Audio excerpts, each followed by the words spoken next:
I'm evaluating Jeff's speech. Well done. We all found many tidbits of value.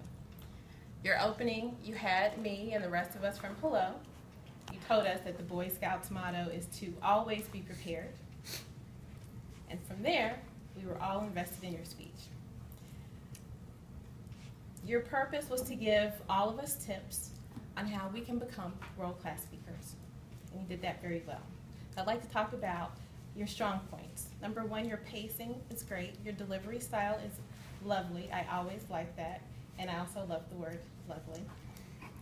And what I particularly enjoyed, I noticed how you would ask a question of the audience, pause a beat to allow us to mentally answer your question, which is something that I continually have to work on because sometimes I will pose a question and speed right through. That was good. I hope you continue to do that in future speeches. Your body language was great. Again, you used this as your tool, but you didn't stand right smack dab in the middle of it. You stood to the left. You never turned your back to the audience. And then you moved to the right. So you added variety to your speech. Again, never turning your back to the audience. That was great. You mentioned your handouts, and you did not pass them out while you spoke, which I think is good because in this speech they would have served as a distraction. Now maybe you should have passed them out at the end of your speech, but that's okay. The point is we were paying attention to you and listening to you and not fumbling through the paperwork. I've definitely committed that error before. I like how you reminded all of us to remember our introductions and conclusions. That's something that we can all definitely benefit from.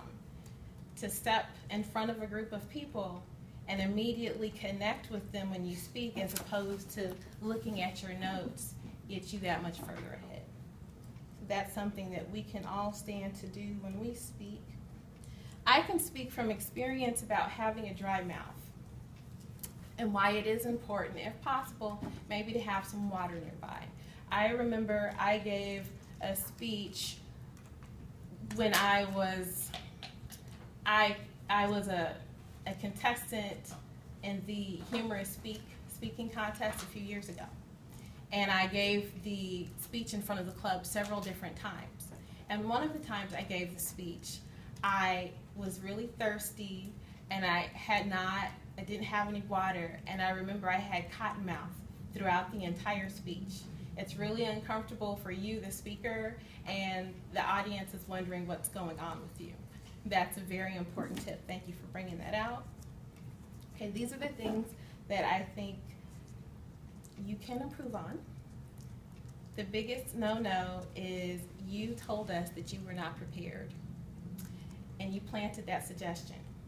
And for a while, maybe for 10 seconds or so, instead of evaluating your speech without being aware of it, I was looking for evidence of your lack of preparation. So if I had that thought planted, maybe someone else did. And then at the end, just in case we had forgotten that you hadn't prepared, you reminded us of that in your conclusion. So don't do that anymore. Also, you told us in the beginning of your speech that the Boy Scouts motto is to always be prepared. I think it would have been a nice callback if you reminded us of that at the very end, a nice tie-in. And my final piece, as much as possible, try to maintain visual contact, eye contact with your audience. You do a really good job of it, but I've noticed some other speakers do this, and I'm guilty of it myself. You would speak, and then your eyes would kind of wander up, so that's a connection that you're losing with the audience. The overall, job well done. I always look forward to your speeches.